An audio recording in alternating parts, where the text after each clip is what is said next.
Assalamualaikum warahmatullahi wabarakatuh. Halo teman-teman semua, kembali lagi bersama saya, mahasiswa PPG Calon Guru tahun 2024. Di sini saya akan mempresentasikan ujian akhir semester saya dalam mata kuliah Pemahaman Peserta Didik dan Pembelajarannya. Sebelumnya, izinkan saya memperkenalkan diri saya terlebih dahulu. Saya Ogri Putri Suwardi, mahasiswa PPG Calon Guru Universitas Indraprasta PGRI tahun 2024. Saya matematika kelas C. Di sini saya akan menjelaskan apa-apa saja yang akan terkaitan dengan sekolah dan peserta didik. Selamat menyaksikan.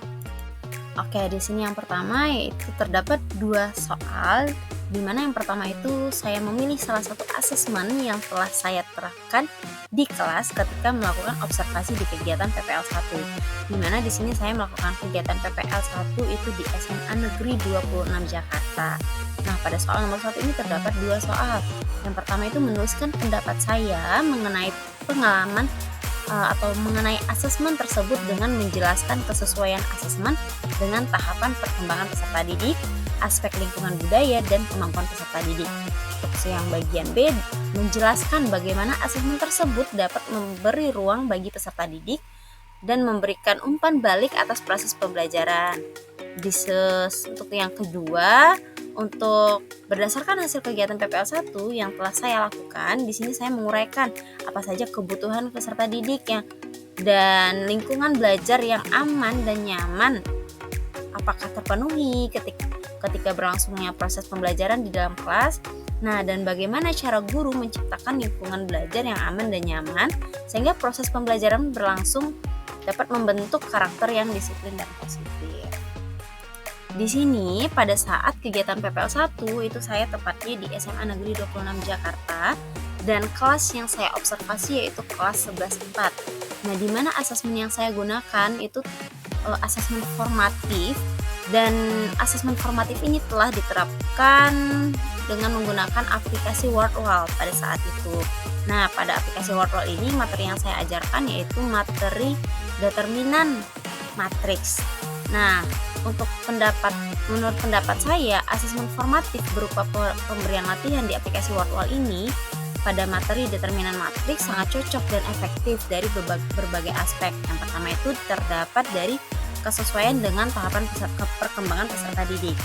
Nah, pada asesmen formatif ini dengan menggunakan aplikasi Wordwall itu sangat sesuai dengan karakteristik dan tahapan perkembangan peserta didik, terutama bagi peserta didik yang berada di SMA Negeri 26 Jakarta. Pada tahap ini, peserta didik sudah mulai mampu berpikir abstrak dan logis, serta memahami konsep-konsep matematika yang lebih kompleks seperti determinan matriks. Latihan interaktif di aplikasi Wordwall dapat membantu memperkuat pemahaman mereka melalui praktik langsung sambil menjaga minat dan motivasi belajar mereka tetap tinggi.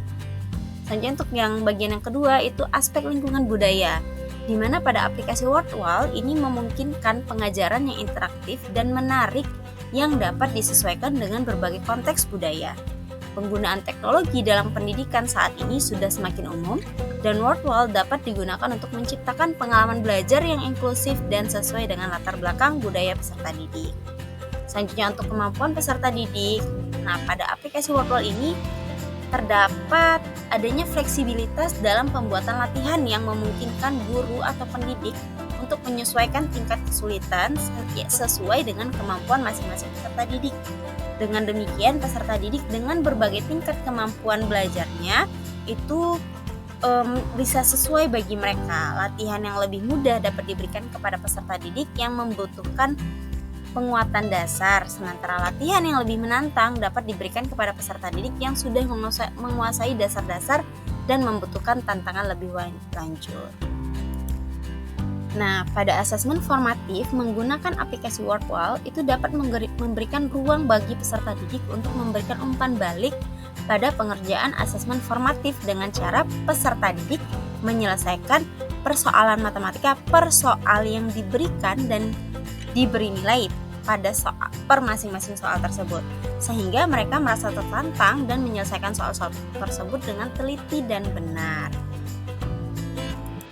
Nah, sedangkan untuk proses pembelajaran lainnya juga terdapat dalam beberapa cara.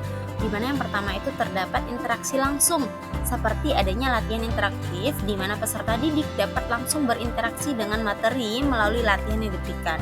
Dan pada aplikasi Wordwall seringkali menyediakan fitur untuk peserta didik memberikan respon mereka. Respon ini dapat mencakup pemahaman mereka terhadap materi atau kesulitan yang mereka hadapi. Sedangkan yang kedua itu umpan balik otomatis. Nah, di sini umpan balik otomatis ini berupa hasil real time, di mana pada aplikasi Wordwall itu memberikan hasil secara real time setelah latihan selesai. Pada saat pembelajaran, guru memodifikasi penilaian menjadi per poin dan mengkalkulasikan di akhir soal. Guru dapat menilai hasil ini untuk menilai sejauh mana peserta didik memahami materi dan di mana mereka mengalami kesulitan. Sedangkan untuk yang ketiga yaitu adanya survei dan kuis umpan balik, di mana guru dapat membuat kuis atau survei di aplikasi tersebut atau aplikasi Wordwall yang secara khusus meminta peserta didik memberikan umpan balik tentang pengalaman belajar mereka. Nah, sedangkan yang terakhir itu adanya diskusi kelas, di mana pada asesmen formatif ini terdapat adanya diskusi. Nah, jadi setelah latihan Wordwall, guru dapat mengadakan sesi refleksi di mana peserta didik dapat berbagi pengalaman mereka, di mana adanya perbedaan jawaban atau perbedaan pendapat. Di situ mereka melaksanakan diskusi. Jadi untuk asesmen formatif ini dapat memberi ruang bagi peserta didik untuk memberikan umpan balik atau proses pembelajaran seperti 4 poin ini dan poin yang sebelumnya. Nah, untuk pertanyaan selanjutnya, apakah kebutuhan peserta didik akan lingkungan belajar yang aman dan nyaman sudah terpenuhi ketika berlangsungnya proses pembelajaran di kelas? Nah, di sini berdasarkan hasil kegiatan PPL 1 yang telah saya lakukan di SMA Negeri 26 Jakarta, kebutuhan peserta didik akan lingkungan belajar yang aman dan nyaman sudah terpenuhi ketika berlangsungnya proses pembelajaran di dalam kelas, di mana guru menciptakan suasana yang kondusif dengan menyediakan ruang yang bersih dan tertata rapi, serta memastikan setiap peserta didik merasa dihargai dan didengarkan. Nah, untuk metode pengajaran yang bervariasi dan interaktif juga membantu peserta didik merasa lebih terlibat dan termotivasi untuk belajar. Selain itu, pendekatan disiplin positif yang diterapkan membantu menjaga kedisiplinan tanpa menciptakan rasa takut atau kecemasan di kalangan peserta didik, sehingga lingkungan belajar menjadi lebih aman dan nyaman.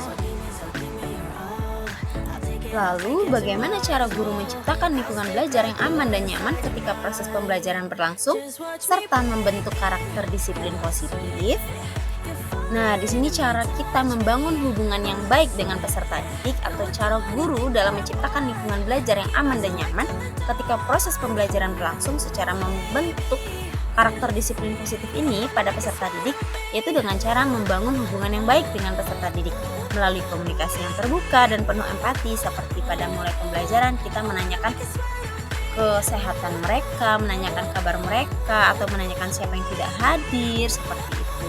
Nah, lalu mengatur dan menata ruang kelas sebelum memulai pembelajaran, seperti memperhatikan di sekeliling mereka apakah ada sampah atau tidak, lalu merapikan meja-meja yang belum tertata rapi. Nah, untuk menciptakan kelas yang bersih dan nyaman, di sini sangat perlu, karena untuk penerapan tersebut bisa berpengaruh pada proses pembelajaran. Nah, untuk penerapan aturan-aturan yang lainnya itu seperti memberikan aturan saat proses pembelajaran itu perlu kita bentuk, karena dengan membentuk kelas yang nyaman dapat membentuk karakter disiplin positif pada peserta didik. Jadi adanya aturan-aturan saat proses pembelajaran, mana yang boleh dilakukan dan mana yang tidak boleh dilakukan pada saat proses pembelajaran. Oke teman-teman, begitulah penjelasan dari saya tentang asesmen formatif yang saya gunakan dan yang setelah saya gunakan di SMA Negeri 26 Jakarta, tepatnya pada kelas 11/4. Nah, di sini dapat saya simpulkan bahwasannya asesmen formatif dalam penggunaan aplikasi Wordwall itu menurut saya itu sudah sangat efektif dan sangat memberikan hal yang positif pada peserta didik, di mana peserta didik berperan aktif pada saat proses pembelajaran dan mereka merasa nyaman dan ikut serta dalam proses pembelajaran.